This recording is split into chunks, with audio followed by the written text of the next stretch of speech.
Hello, welcome to the channel Y Stories. Enjoy watching. My father came to pick up his granddaughter for the weekend and saw an empty fridge. Daughter, why is the child hungry if you make $3,000? At that moment, my husband walked out of the bedroom and proudly announced, I gave her salary to my mother. Then my dad slowly took off his jacket and did something for which I love him very much. Valentina had always believed that you must build your life yourself. Don't wait for a prince on a white horse, don't hope for miracles. Just get up every morning, go to work, and do what needs to be done. Maybe that came from her father. He used to say when she was little, rely only on yourself, daughter.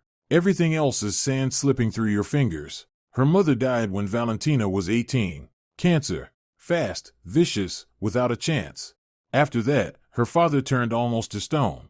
Worked 2 jobs, barely spoke. Sometimes he called and asked shortly, how are you, everything all right? She replied, everything's fine, Dad, don't worry. Even though things weren't always fine. University, then a rented apartment, then a job as a manager in a trading company. Decent salary, not luxurious, but enough.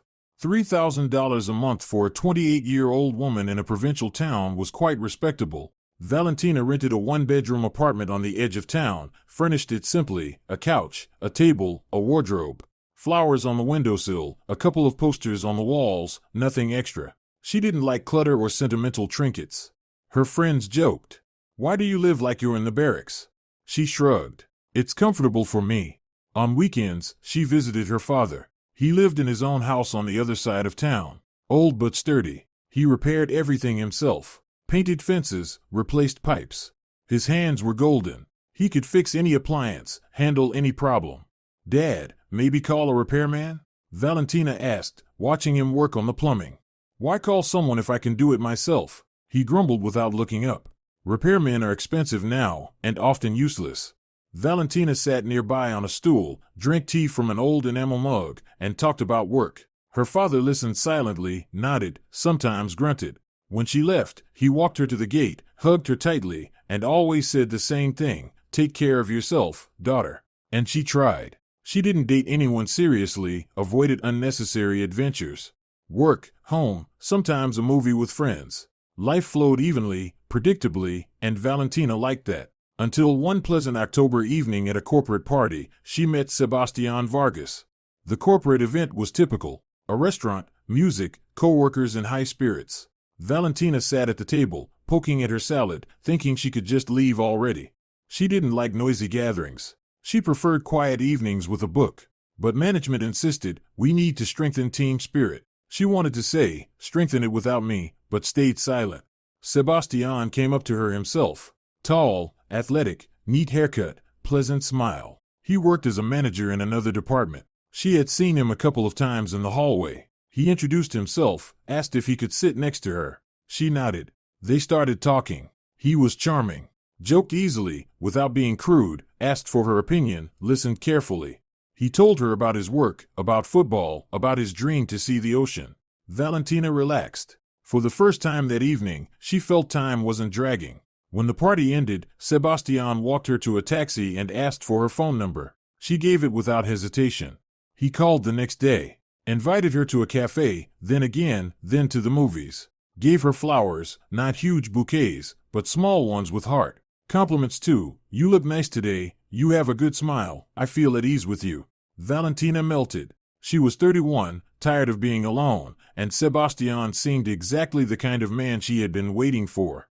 Calm, reliable, without oddities. After 6 months, he proposed. Nothing fancy. During an evening walk by the river, he took out a ring box and said, marry me. Valentina looked at him, at the ring, at his serious face, and said yes.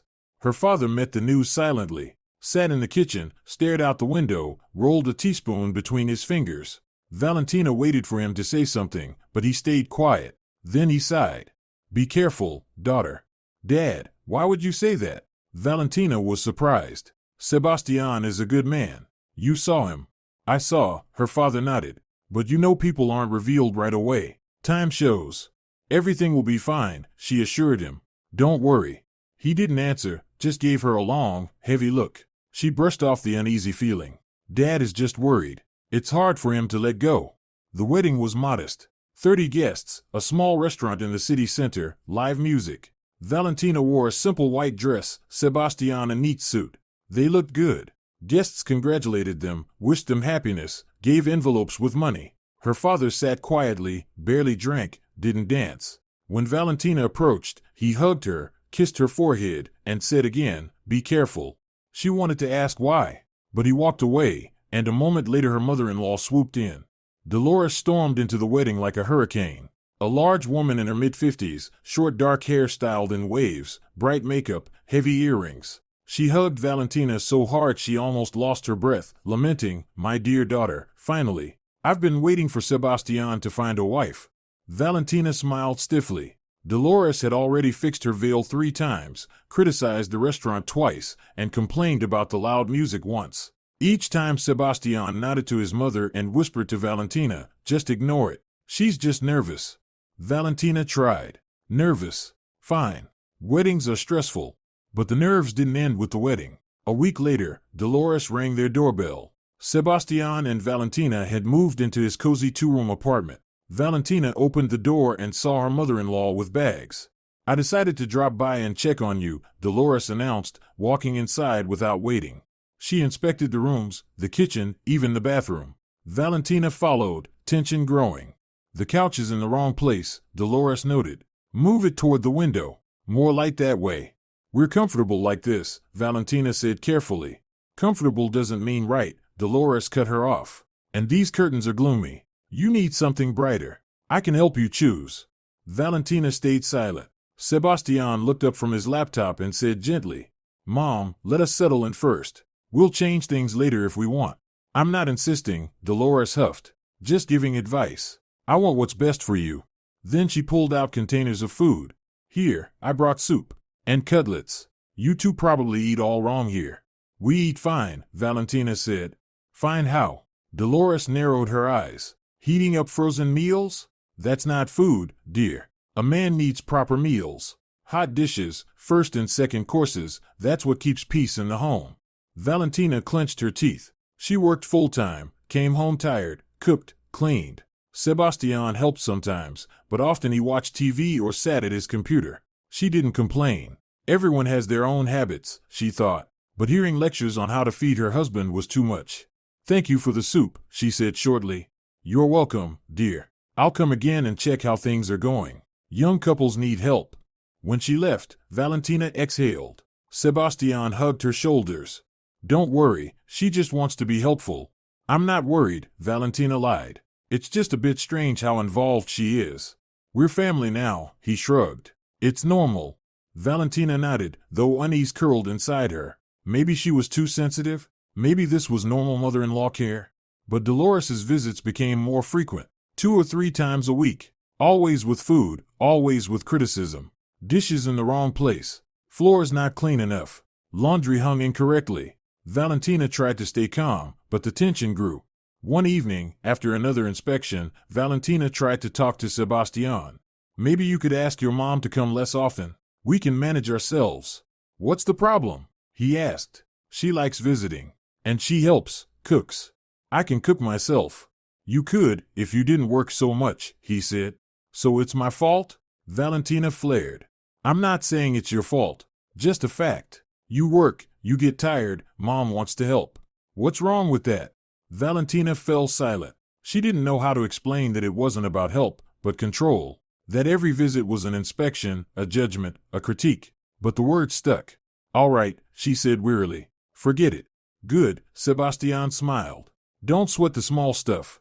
But it wasn't small stuff. Valentina felt something was changing. Sebastian sided with his mother more and more often. If Valentina voiced a complaint, he waved it off. "She's just worried, try to understand, or don't exaggerate, she means well." One morning Dolores came over while Valentina was getting ready for work. She walked in without ringing, using her own key. Sebastian had given her a spare without asking his wife. Valentina came out of the bedroom in a robe, saw her mother-in-law in the kitchen, and froze. "Good morning, dear," Dolores chirped. "I put the kettle on. I thought you were still asleep." "Why did you come in without ringing?" Valentina asked. "What's the problem?"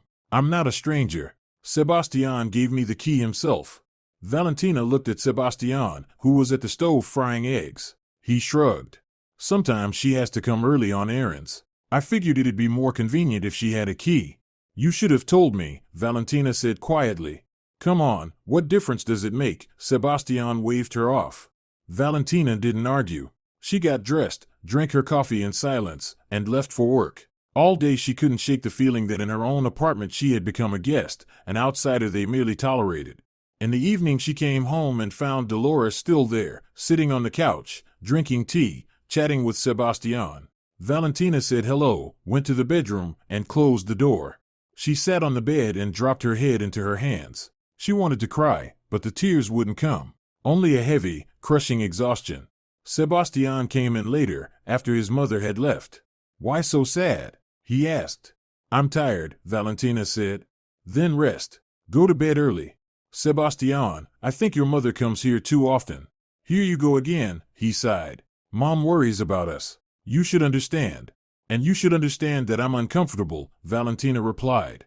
Don't be selfish, Sebastian snapped, and walked out of the room. Valentina stayed sitting on the bed, staring into space. Selfish. So that's how it is. She thought of her father's words, be careful, daughter. Maybe he saw what she didn't. Maybe he sensed something. But it was too late. She was married, and leaving because of an overcaring mother-in-law felt foolish. Valentina decided to endure it. Maybe it will sort itself out. It didn't. 3 months after the wedding, Valentina realized she was pregnant. The test showed 2 lines, and she sat in the bathroom staring at that little piece of plastic, unsure whether to rejoice or be afraid. On the one hand, a child is happiness, right? On the other, something inside her tightened with a nameless anxiety. She walked out of the bathroom and showed the test to Sebastian. He hugged her, kissed her forehead, and said, That's great. Mom will be thrilled. Mom. Not we're going to be parents, not I'm so happy, but Mom will be thrilled.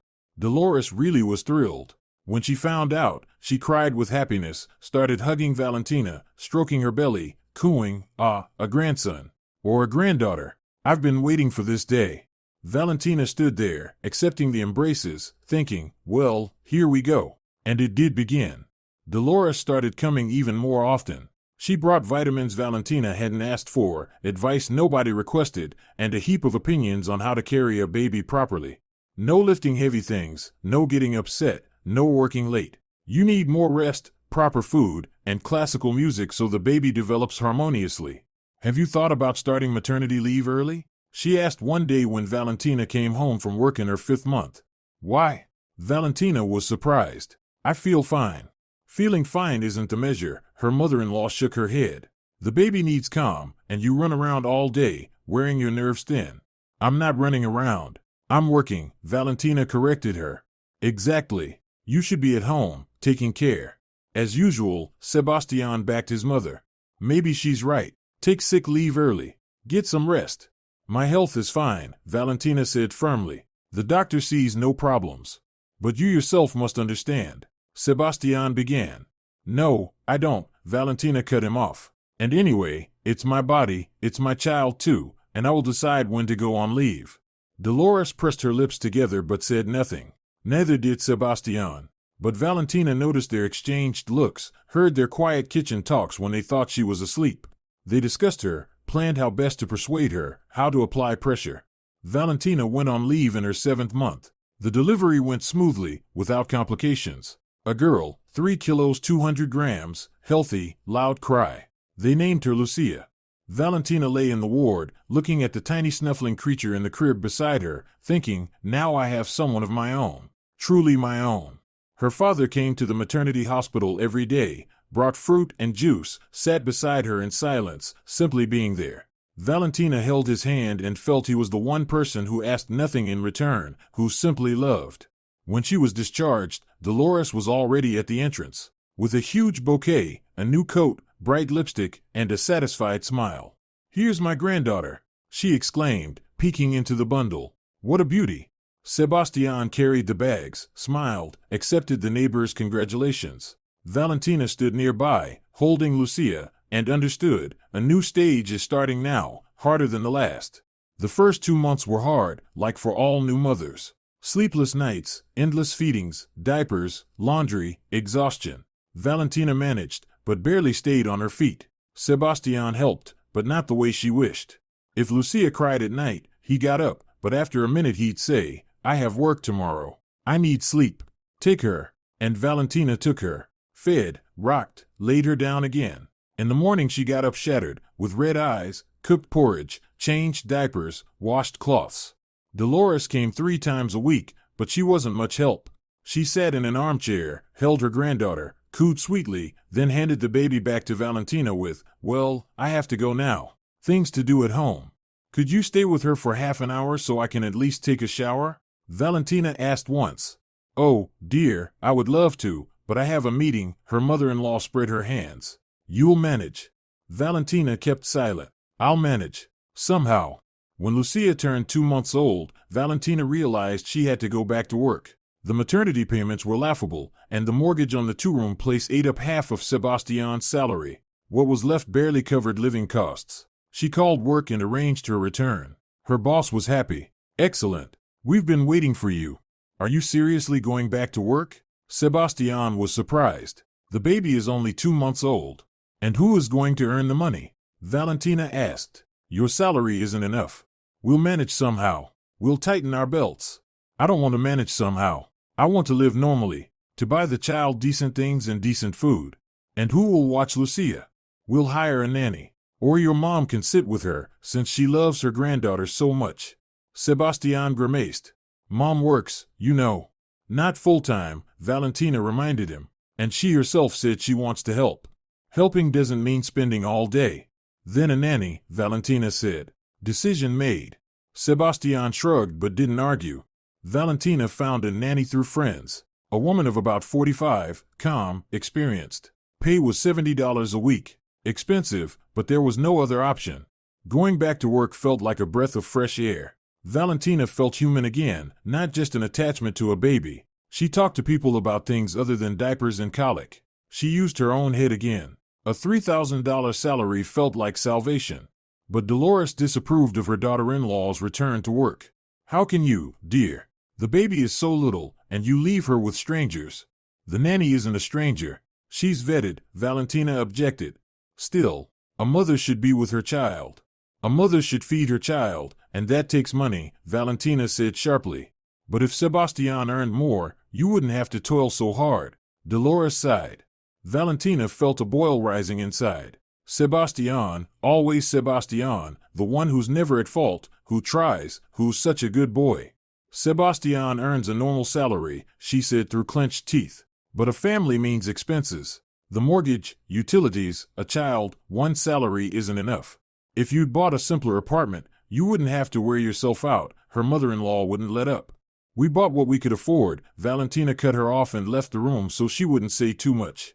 As always, Sebastian stayed silent. He didn't take her side, didn't back her up. He just shrugged and changed the TV channel. 6 months passed. Lucia grew, Valentina worked, the nanny managed. Life settled into a rut, unhappy but bearable. Dolores still came often, but Valentina learned to let the remarks pass by. She answered briefly, politely, and tried not to argue. But one evening Sebastian came home, sat at the kitchen table, and said, "We need to talk." Valentina was feeding Lucia porridge. She turned to her husband and raised an eyebrow. "About what?" "Money." "What about money?" "Well, look." He pulled out a sheet of paper scrawled with numbers. "We're spending a lot. Too much. We need to optimize."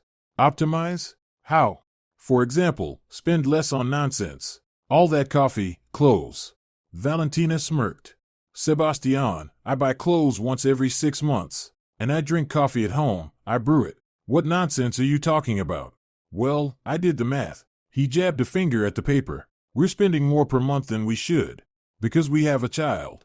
Diapers, food, the nanny, clothes, everything's getting more expensive." "Exactly, which is why something needs to change." Valentina set down the spoon and looked at him closely. "Where are you going with this?" Sebastian hesitated, rubbed the bridge of his nose. "Mom offered to help. With the money." "In what sense?"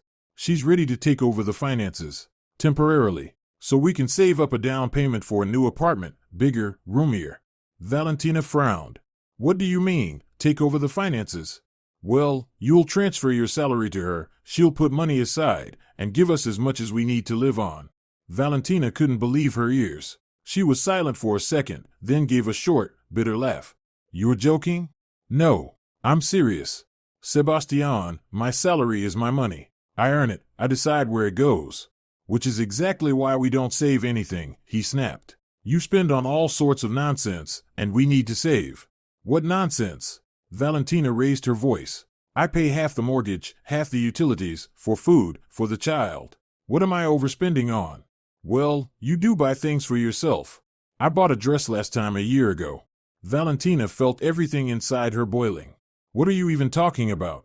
Sebastian pressed his lips together. Mom said this would be better. Can't you think for yourself? Valentina exploded. Mom said, You're 32, Sebastian. Don't shout, you'll wake the baby, he hissed.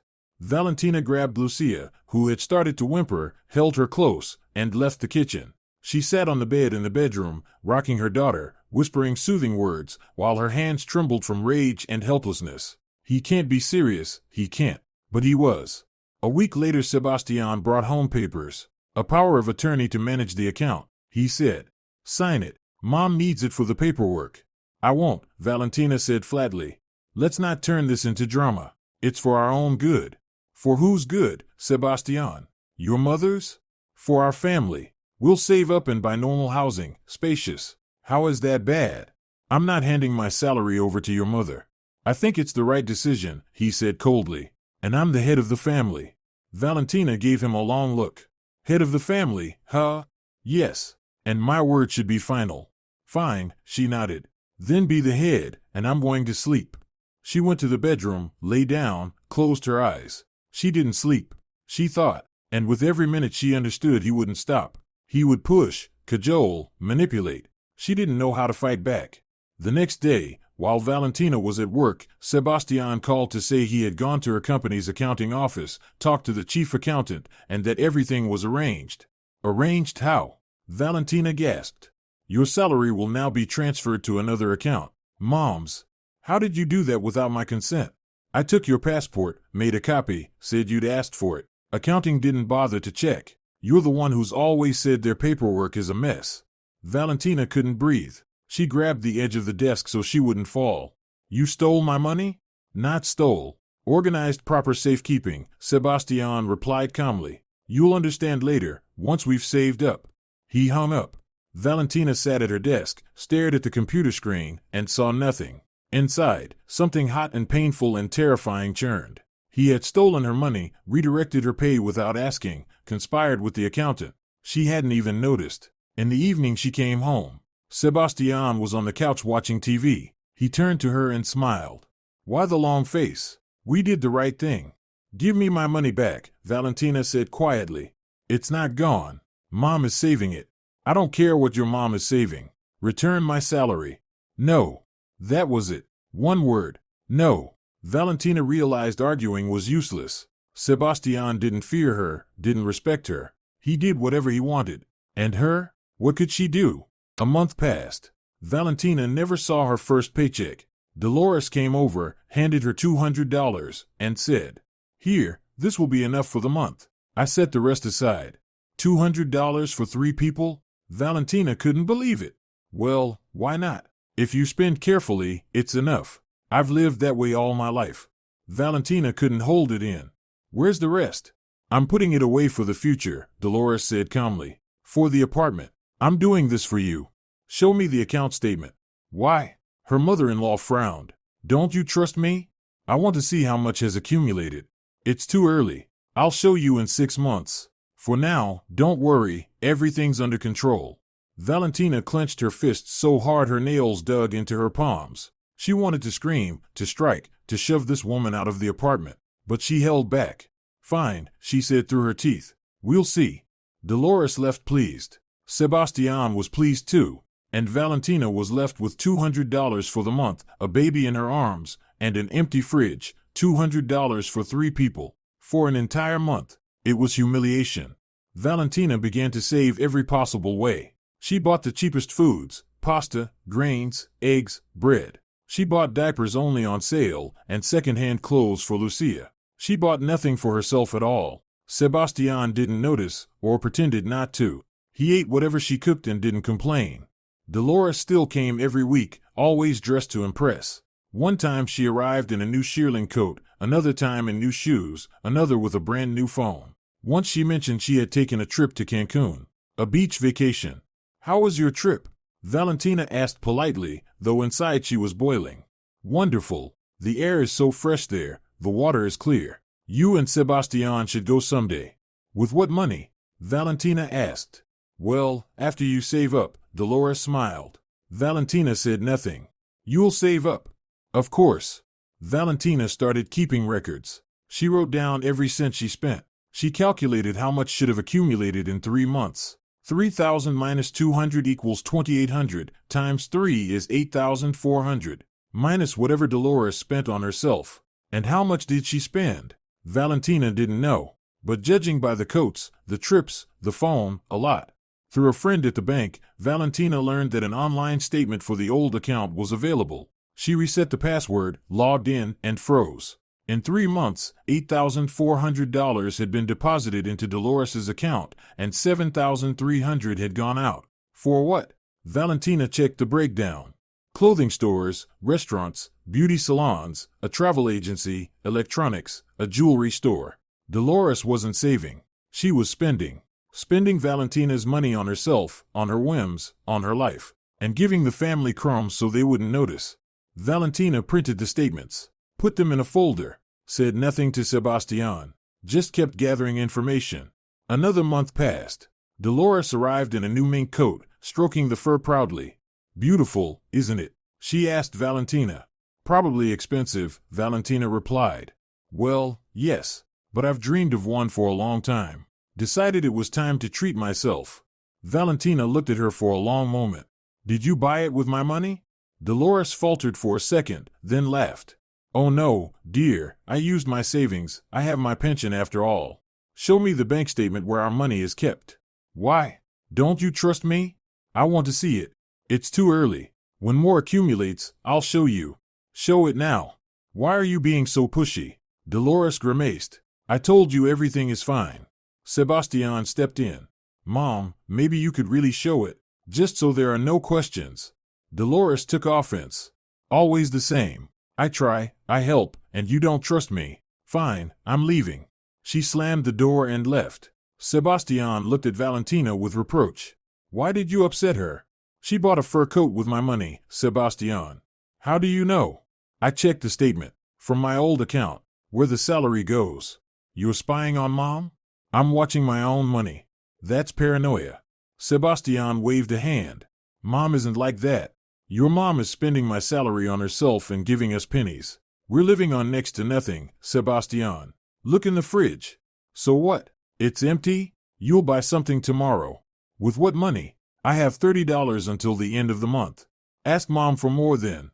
Valentina closed her eyes, counted to 10, opened them. "Sebastian, do you really not understand what's happening?" "I understand that you're making a scene out of nothing." He stood up, grabbed his jacket, and left the apartment.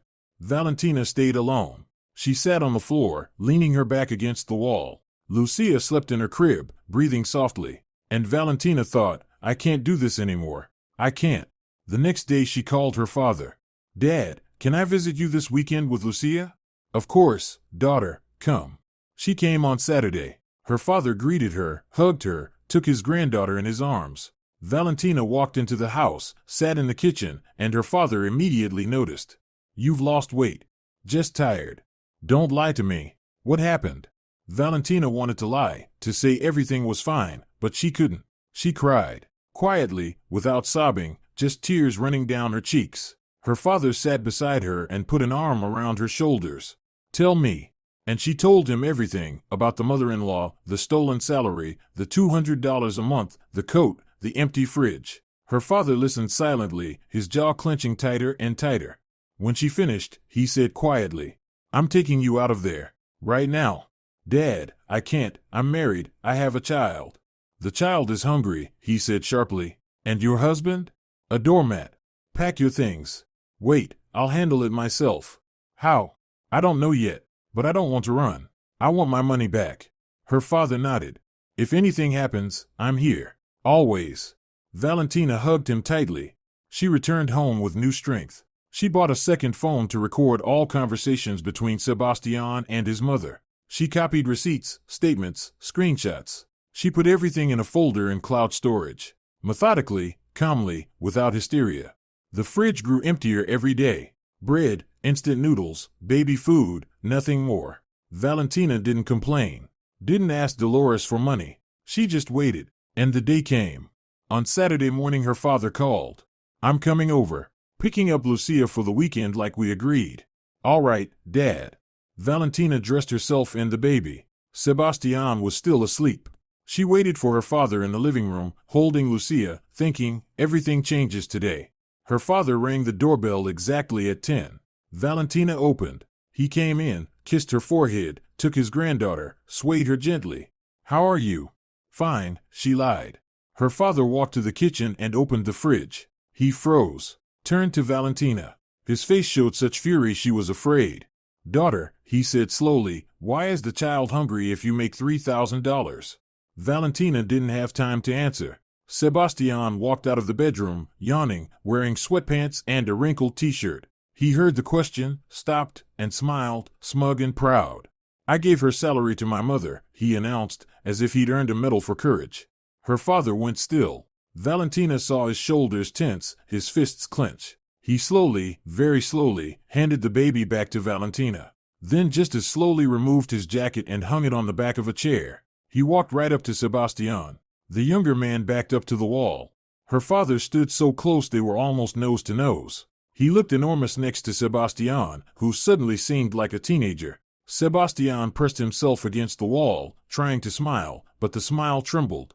Listen to me carefully, her father said quietly, each word dropping like a hammer. Tomorrow you go to your wife's accounting office and put her salary back where it belongs. The day after, you bring your dear mother here and explain, in front of me, that she will return every cent she spent. If in 1 week this fridge isn't full of food, I'll come back. And then you and I will have a different kind of conversation. Understood? Sebastian nodded. Quickly, fearfully. He'd gone so pale his lips had no color. We meant well, he mumbled. We were saving for an apartment. Don't lie to me, her father cut him off. Your mother bought a fur coat, went to Cancun, bought herself phones and electronics, while my granddaughter eats cheap Jared puree because there's no money for real food. That's called theft. Understand? That's not theft, Sebastian tried to protest. Mom is managing. Her father stepped even closer, and Sebastian fell silent mid-sentence. Tomorrow you go to accounting, her father repeated. Tomorrow. Not the day after, not next week. Tomorrow. And if your mother isn't here within 2 days, I'll go get her myself. Clear? Sebastian nodded again. He swallowed. Sweat beaded on his forehead. Her father turned, took Lucia from Valentina's arms, kissed the top of the baby's head, then looked at his daughter. Pack Lucia's things for the weekend. I'll wait. Valentina nodded and went to the bedroom. Her hands trembled as she put the baby's things into a bag. Diapers, a change of clothes, bottles, formula. Her heart was pounding in her throat. She was scared and relieved at once. Finally someone had taken her side. Someone had said out loud what she hadn't dared to. When she came back to the living room, Sebastian was already sitting on the couch, pale and bewildered. Her father stood by the door with his granddaughter in his arms. Let's go, daughter, he said. Valentina nodded, took the bag. They left the apartment together. In the stairwell her father stopped and looked her in the eyes. You did well to gather evidence. Now don't back down. Take back what's yours. I'll try, Dad. Not try, do it, he corrected her. You're strong. You just forgot. They went downstairs, got into his old car, and drove to his house. Valentina looked out the window, and inside something unclenched, let go, as if a stone had fallen from her chest. At home her father fed her soup and poured tea. He put Lucia to sleep in the old crib that had stood in the back room since Valentina was little. Valentina sat in the kitchen, warming her hands on the cup, and her father sat beside her in silence. He was simply there. Thank you, Dad, she said quietly. No need, daughter. I'll always be here. She stayed with her father for the weekend. 2 days that flew by like one moment. She slept, ate real food, walked with Lucia in the yard. Her father fixed something in the shed, the baby crawled on the rug, and Valentina sat in an armchair and thought. What would happen next? Would Sebastian return her salary? Would the mother-in-law come? Or would everything stay the same? On Sunday evening, Sebastian called. "When are you coming home?" he asked dully. "Tomorrow morning," Valentina answered. "I went to accounting. Put everything back. Your salary will go to your account." Valentina exhaled. "Good. And Mom will come the day after tomorrow. We'll talk." "Good," she repeated. He was silent. "I'm sorry." Valentina didn't answer. She hung up. The next day she returned home. Sebastian met her in silence, took the bag, helped undress Lucia. Valentina went to the kitchen and opened the fridge. There was food: milk, eggs, cheese, vegetables, meat. Not a lot, but more than before. "I bought it with my paycheck," Sebastian said behind her. "Until yours comes in." Valentina nodded, closed the fridge, turned to her husband. "When is your mother coming?" "Tomorrow at 6. Call my father. He should be here too." Sebastian grimaced. "Why?" "Because I want him here," Valentina said firmly. "Or did you forget what you promised him?" Sebastian blanched. "I'll call," he muttered. The next day Valentina got home from work at exactly 6. She changed, fed Lucia, put her to sleep in the bedroom. Then she sat in the kitchen and waited. At 6 sharp the doorbell rang. Sebastian opened it. Dolores came in wearing a coat, carrying a bag, her face sour. "What's the rush?" she grumbled. "I was going to the theater." "Sit down," Valentina said curtly. Her mother-in-law sat at the table, took off her coat, set her bag on the chair beside her. She glanced around the kitchen and sneered. "It's dusty in here. You should wipe things down." Valentina kept silent and waited. Her father rang the bell at exactly 6 as well. Sebastian opened the door, and he came in, huge and quiet. He walked to the kitchen and sat across from Dolores. She looked at him warily. "Why are you here?" she asked. "To listen," he replied. Valentina took a folder with printed statements and set it on the table. "Here. The statement from the account where my salary was transferred. This amount came in over 4 months. Of that, you gave us 800. Where's the rest?" Dolores went pale. "I was saving it," she mumbled. "Show where you were saving it," Valentina said calmly. "Account, deposit, anything." The mother-in-law said nothing. "You spent that money on yourself," Valentina went on. "Here's the receipt for the fur coat. Here's the payment for the trip to Cancun. Here's the phone purchase. Here are the beauty salon, restaurants, shops. In 4 months you spent $8,200 of my money." Dolores opened her mouth, closed it, looked at her son. "Sebastian, tell her." "Mom, is it true?" Sebastian asked quietly. "I meant well. I thought I'd save and then give it back." Her voice pitched into a shriek. "I did it for you." "For us," Valentina repeated. "I see. The fur coat was for us. Cancun was for us. The restaurants were for us." "You don't understand." Dolores jumped to her feet. "I've deprived myself all my life. Spent everything on Sebastian. I want to live a little too." "At my expense," Valentina snapped. "At the expense of a hungry child." "The child isn't hungry. You're exaggerating." Her father stood, slowly, heavily. He walked to the fridge, opened it, took out a carton of milk, a pack of cheese, a loaf of bread, and set them on the table. "This is what was in this fridge 3 days ago," he said. "Instant noodles, water, and 1 jar of baby food. For 3 people. And you went to Cancun." Dolores sank into her chair. Red blotches spread over her face. "I'll pay it back," she whispered. "I'll return everything." "How much can you return?" Valentina asked. She was silent for a moment. $700. I don't have more." "Out of 12,000, Valentina clarified. "I spent it. I didn't know it would turn out this way."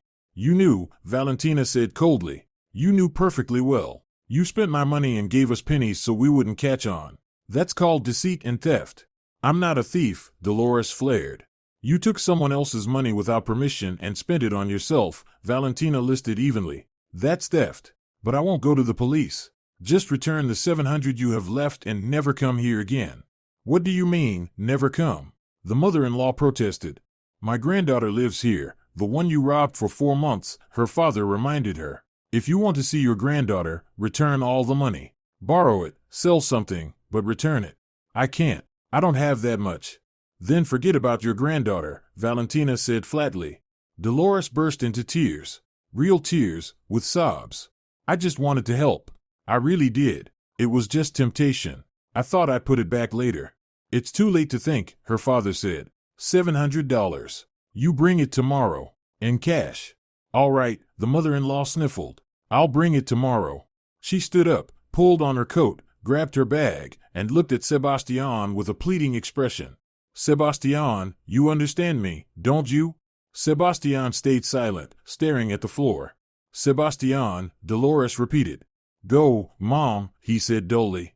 Dolores sniffled and ran out of the apartment. The door slammed. Valentina exhaled. Her hands were shaking. Her father came over and put an arm around her shoulders.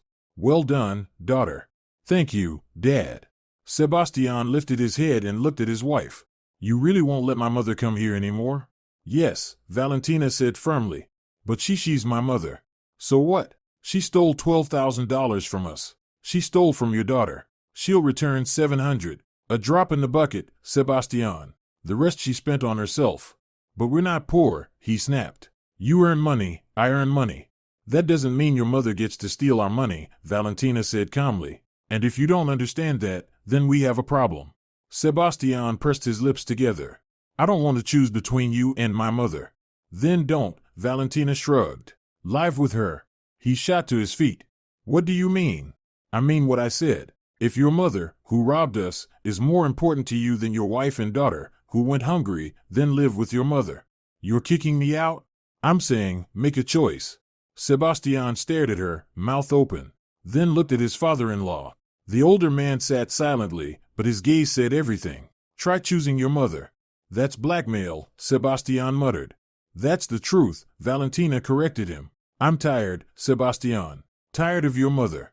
Tired of you always taking her side. Tired of you not seeing how bad things are for us. I can't live like this anymore. But I gave your salary back. I did what you wanted. Because you were forced to, Valentina reminded him. Not because you wanted to, but because my father ordered it. If not for him, you'd still be handing the money over to your mother. Sebastian said nothing. He knew she was right. I don't want to destroy our family, he said quietly. Then start valuing it, Valentina replied. And protecting it. Not your mother, your wife and daughter. He nodded. Slowly, uncertainly. Sat back down, dropped his head into his hands. Her father stood, adjusted his jacket. I'll go. Call me if anything happens. Okay, Dad. Thank you. He left. Valentina stayed in the kitchen with her husband. They sat in silence for a long time. Then Sebastian raised his head. I'm sorry, he said. I really didn't think it was that serious. You didn't think because you didn't care, Valentina answered tiredly. I did care. It's just my mom has always been an authority to me. I'm used to listening to her. You're a grown man, Sebastian. Time to start thinking for yourself. He nodded. I'll try. Not try. Do, she corrected. Otherwise we're done. He nodded again. The next day Dolores brought the $700. In cash, in an envelope. She handed it to Valentina with her eyes lowered. Here. It's all I have. Valentina took the envelope, counted it. $700 exactly. Thank you, she said coolly. Can I see my granddaughter? The mother-in-law asked tearfully. No. But I brought the money. You brought less than 10% of what you stole, Valentina reminded her. When you return the rest, we'll talk. I don't have the rest. Then you won't see your granddaughter. Dolores cried again. But Valentina was unyielding. She closed the door in her face and went back to the kitchen. Sebastian sat there, gloomy. You're cruel, he said. I'm fair, Valentina corrected him. Your mother stole our money. I have every right not to let her in. She returned what she could. Sebastian. She spent almost $12,700. That's a joke. But she has no more. Then let her sell the fur coat. Or the phone. Or go back to work instead of living off her pension. Sebastian stood, slammed a cabinet door. You're like a stranger now, he threw. Harsh. Cold. I became this way because I was pushed to it, Valentina replied calmly. And if you can't see that, the problem is with you, not me. He stormed out of the kitchen, slamming the door. Valentina stayed alone. She sat at the table, set the envelope of money in front of her. $700 out of nearly $12,000. She took out her phone, opened her banking app. Her salary account was back in her name. Her next paycheck would come in a week. $3,000. Her money. Only hers. Valentina closed her eyes, leaned back in her chair. Inside, there was nothing. No relief, no joy. Only exhaustion and understanding. This wasn't over. Sebastian hadn't changed. He'd only gotten scared. Fear fades, but the habit of obeying his mother remains. She opened her eyes, looked at the bedroom door behind which Lucia slept, and thought, I won't let anyone hurt you. Not even your own father, if it comes to that. A week passed quietly. Sebastian walked around sullen, barely spoke. Valentina didn't push him. She worked, came home, fed the baby, put her to sleep. In the evenings she sat at the computer and researched how to file for divorce, how to divide property, how to secure proper child support. She didn't want a divorce, but she was preparing just in case. On Saturday, Sebastian said, I'm going to see my mom. All right, Valentina nodded. She's your mother. Visit her if you want. He left and came back in the evening, angry. Mom's crying. Says you ruined her life. She's the one who ruined mine, Valentina said calmly. She stole my money for 4 months. She didn't steal. She wanted to help. Help herself to a fur coat or a trip to Cancun. You'll never forgive her for this, will you? Sebastian asked.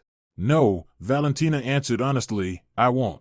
He looked at her for a long time, then turned and went to the bedroom. Valentina stayed in the kitchen, poured herself tea, and drank it slowly while looking out the window. It was snowing. The first snow of the year. Beautiful, quiet. And she thought, maybe all of this was pointless. Maybe she should have just forgiven, forgotten, moved on. But then she remembered the empty fridge. Her father's face when he opened it and saw 3 pathetic items. Sebastian's proud smile when he said he'd given her salary to his mother. And she understood, no, it wasn't pointless. She'd done the right thing. Another month passed. Valentina got her salary and filled the fridge with food. Bought new clothes and toys for Lucia, proper baby food. Bought herself a couple of tops because the old ones were completely worn out. Sebastian looked at the bags of groceries and said nothing. Dolores called every day. She cried into the phone, begged for forgiveness, pleaded to be allowed to see her granddaughter. Valentina gave the same answer each time, returned the rest of the money. Dolores sobbed and hung up. One day she came to the building and waited for Valentina at the entrance. Valentina stepped outside with Lucia for a walk, saw her mother-in-law, and stopped. Please, Dolores whispered, let me at least look at her. No, Valentina said firmly. But I'm her grandmother. You're a thief, Valentina corrected her. I don't want my daughter around people who steal. I'll return it. I swear I will. Just give me time. How much time? A year? 2? 10? Valentina shook her head. You won't return it, because you don't have the money. You spent it. On yourself. And now you have to deal with the consequences. Dolores burst into loud sobs and walked away. Valentina watched her leave and felt neither pity nor anger. Only emptiness. Sebastian found out about the meeting from his mother. That evening he started a fight. How could you? She's an old woman. An old woman stole almost $12,000 from me, Valentina reminded him. Age isn't an excuse. But she's my mother. So, does that give her the right to steal? She didn't steal. She wanted to save. Sebastian, the statements are on the table. Look for yourself. Fur coats, restaurants, vacations. That saving? Valentina said tiredly. He didn't look. He just turned and left. The next day he said, I can't live like this. What do you mean? Valentina asked. You forbid me from seeing my mother. I didn't forbid anything. I forbid her from seeing Lucia. You can see her as much as you want. You made me look like a traitor in her eyes. You made yourself a traitor, Valentina corrected him, when you gave her my salary without my consent. Sebastian clenched his teeth. I'll move in with my mother. All right, Valentina nodded. He expected her to stop him, cry, beg him to stay, but she simply nodded. Calmly, indifferently. That's it? You don't care? He snapped. I do care, Valentina said quietly. But I won't hold on to someone who chose the mother who robbed us over the wife and daughter who went hungry. So that's how it is, Sebastian nodded. Fine. I'll pack my things. He packed 2 bags and left the same evening. Valentina stood at the window, watching him get into a taxi, thinking, that's it. It's over. She didn't cry, just felt a heavy pressure in her chest. She went to bed late, unable to fall asleep for a long time. She listened to the silence in the apartment. It had once felt cozy, full. Now it was simply empty. In the morning her father called. How are you, daughter? Sebastian left. To his mother's. He was quiet for a moment. Are you all right? Yes, Dad. I'm all right. If you need help, tell me. Thank you. I'll manage.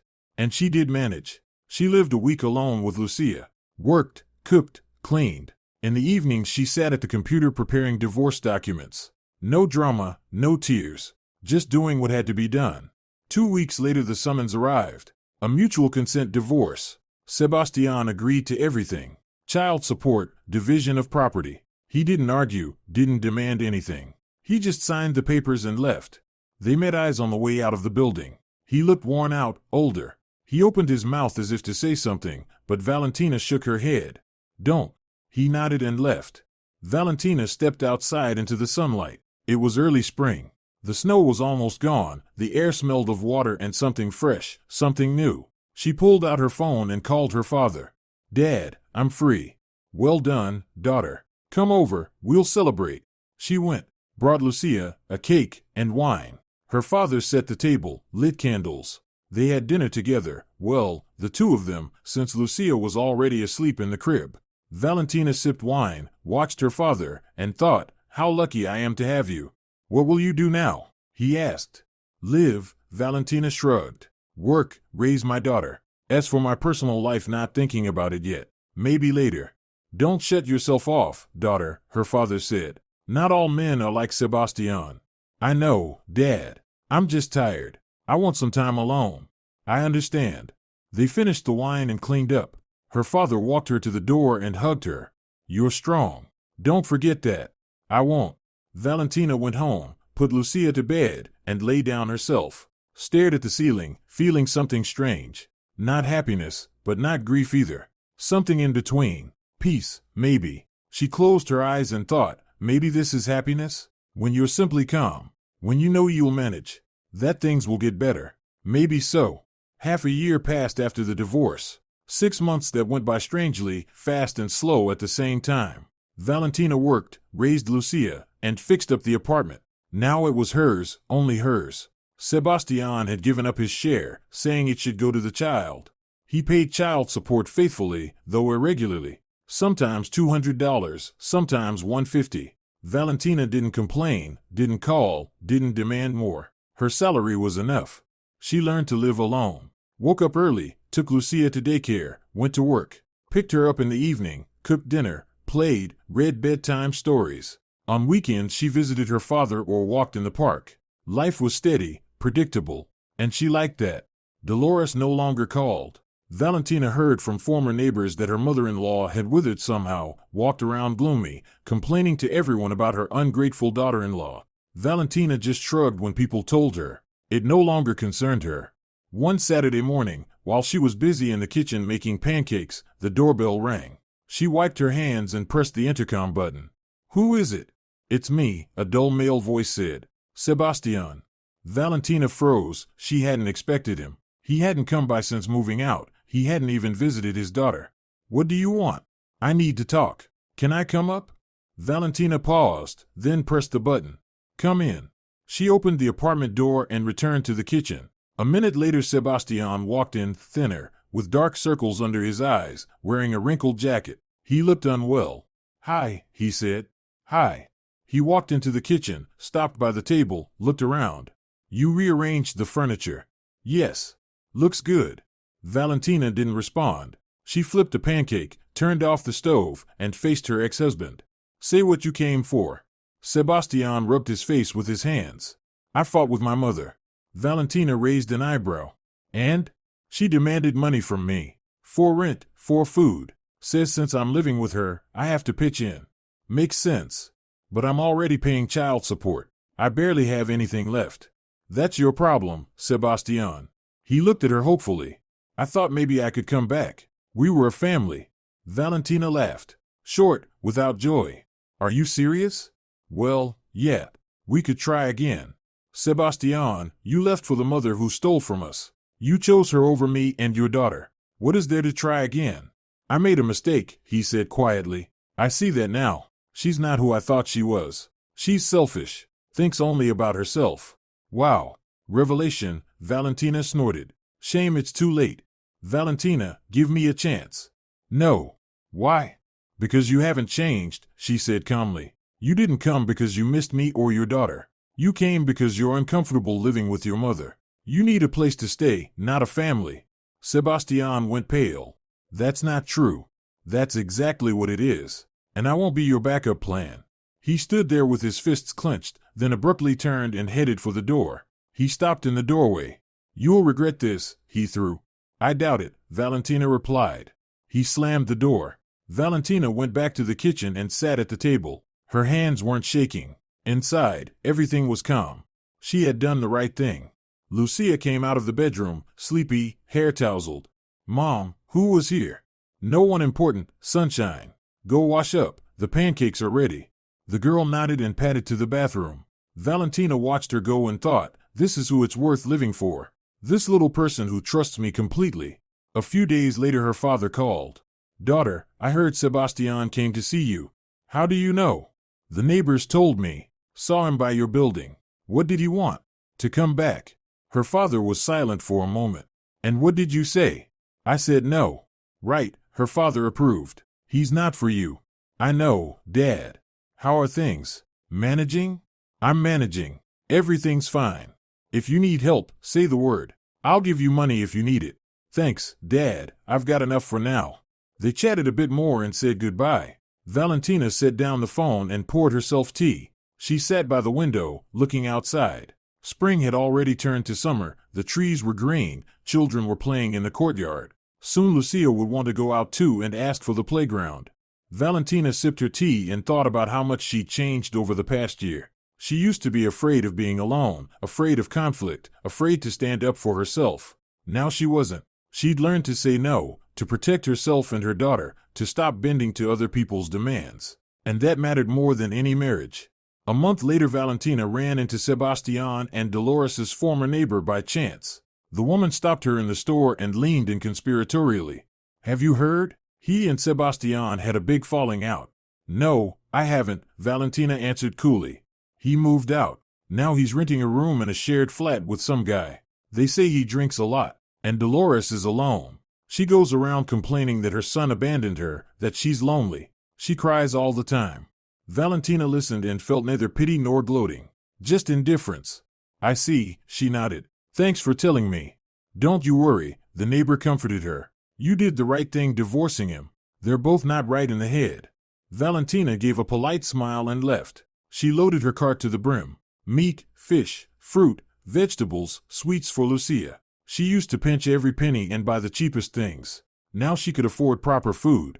At home she arranged the groceries on the shelves.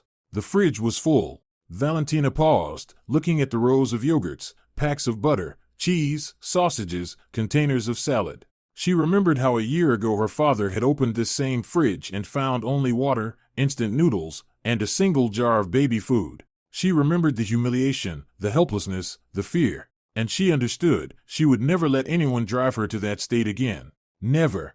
Lucia ran into the kitchen and reached for the fridge. Mom, can I have a yogurt? Of course, sunshine. Which one do you want? Strawberry. Valentina took out a yogurt, opened it, and handed it to her with a spoon. The girl snuffled happily as she ate the sweet treat. Valentina stroked her head and thought, this is happiness. Not marriage, not money, not other people's approval, but this, being able to feed your child without counting pennies. Peace. The absence of fear. That evening her father called. Daughter, I was thinking, maybe you should take some courses, upgrade your skills, or even retrain for something else. Why, Dad? I already have a decent job. Still, it's never too late to learn. Maybe you'll build a career, get a raise. Valentina considered it. Why not? She had been stuck in one position, working as a manager for 5 years with no growth, and she could try something new. You know, Dad, that's an idea. I'll look into it. That's my girl. Don't stand still. Move forward. Valentina hung up and opened her laptop. She started searching for courses and programs. She found several interesting options: project management, marketing, even web design. Why not? She was still young, only 32. A whole life ahead. She chose project management courses and signed up. They would start in a month, 2 evenings a week. She could handle work, a child, and studying. The main thing was wanting it. 3 more months passed. Valentina attended the classes, studied, soaked up the material. She enjoyed it. She liked feeling her brain work, that she was developing, growing. At work her boss noticed her interest and offered her a new project. Small, but responsible. Valentina agreed and did an excellent job. Her salary was raised by $600. Now she earned $3,600 a month. For the first time in a long while, Valentina felt she was living, not surviving. One weekend, while she was walking with Lucia in the park, she ran into Sebastian. He was coming toward them alone, in an old jacket, shoulders slumped. He saw her and stopped. Valentina stopped too. "Hi," she said. "Hi," he muttered. Lucia pressed against her mother, studying the strange man. She barely remembered her father. "Who's that, Mom?" "An old acquaintance, Sunshine." Sebastian grimaced. "I'm her father." "She doesn't remember you," Valentina said calmly. "You haven't come for 6 months." "I was busy." "I see." They stood in silence. Sebastian stared at his daughter with a hungry, aching look. Lucia hid behind her mother's leg. "How are you?" Valentina asked. "Bad," he answered honestly. "Lousy job, low pay. I live in a shared flat with a neighbor who drinks. My mother won't speak to me. Says I betrayed her." Valentina nodded. "I'm sorry," she said. And it was true.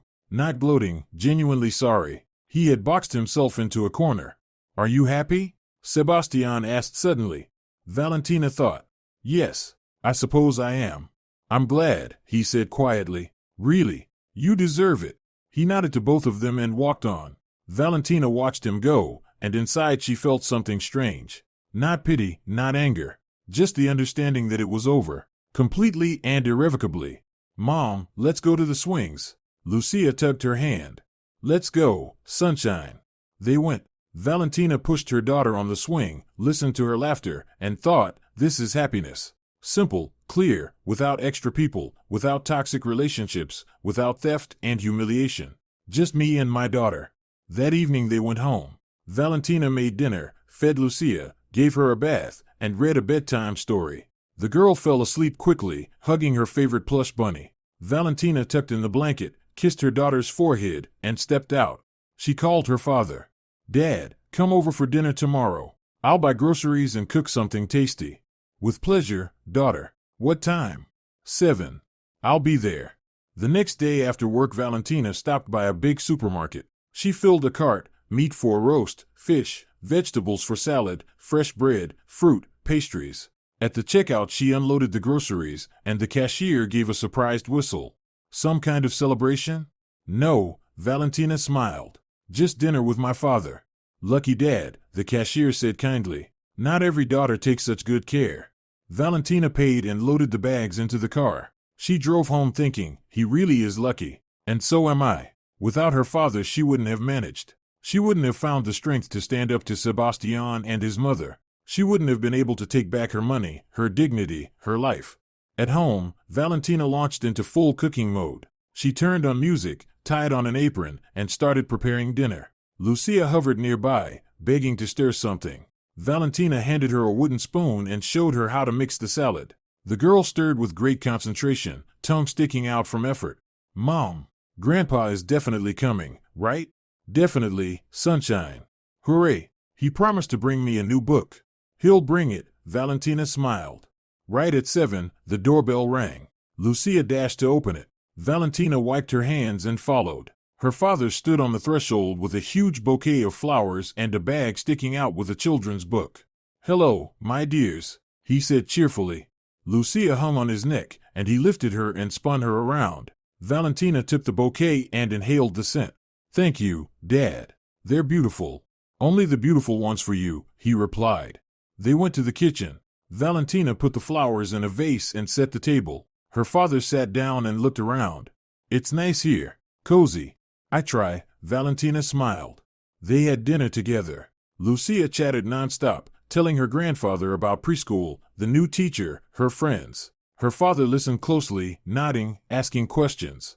Valentina watched them and thought, here it is, my family. Not a husband, not a mother-in-law, not outsiders. My father and my daughter. The closest ones.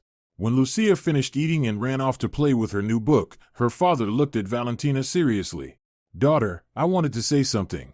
You've done well. You handled everything. I'm proud of you." Valentina felt a lump rise in her throat. "Dad, you saved me. If not for you. If not for me, you'd have managed on your own," he interrupted. Just a little later. You're strong, daughter. You always were. You just forgot sometimes. Valentina stood and hugged him, tight, grateful. He hugged her back, stroking her hair. I love you, Dad. And I love you, daughter. Very much. They stood like that for a while. Then Valentina stepped back, wiped her eyes, and smiled. Tea? Tea. She put on the kettle and took out pastries. They sat in the kitchen, drank tea, and talked about everything: Valentina's job, her courses, plans for the future. Her father told her about his garden, the neighbors, the new car he was considering. When it got dark, he got ready to leave.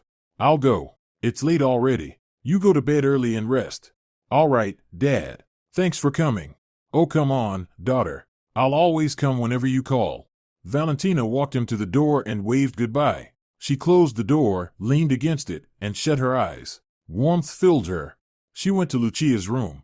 The girl was already asleep, clutching her new book. Valentina gently took it, set it on the nightstand, and tucked the blanket around her. She kissed her daughter on the forehead. Sleep, sunshine. Mama loves you. Then she went to the kitchen and opened the fridge. Looked at the shelves packed with food. She poured herself a glass of water, drank it slowly, and walked to the window. The night city stretched outside, glowing windows, the occasional car, the quiet rustle of wind in the trees. Valentina stood there thinking about how much had changed in a year. She had lost her husband but found herself, lost illusions but gained freedom. She had passed through humiliation, fear, helplessness, and come out stronger. She no longer feared being alone, no longer feared conflict or defending her boundaries. She had learned to say no, learned to value herself, learned not to bend. And that was worth everything.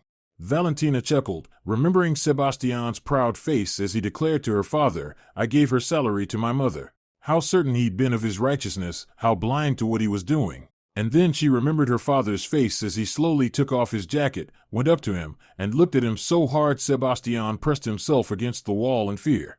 That was why she loved her father. Because he was always there. Because he defended her when she couldn't defend herself. Because he believed in her when she didn't believe in herself. Valentina stepped away from the window and turned off the kitchen light. She went to her bedroom, lay down, pulled up the blanket, and closed her eyes.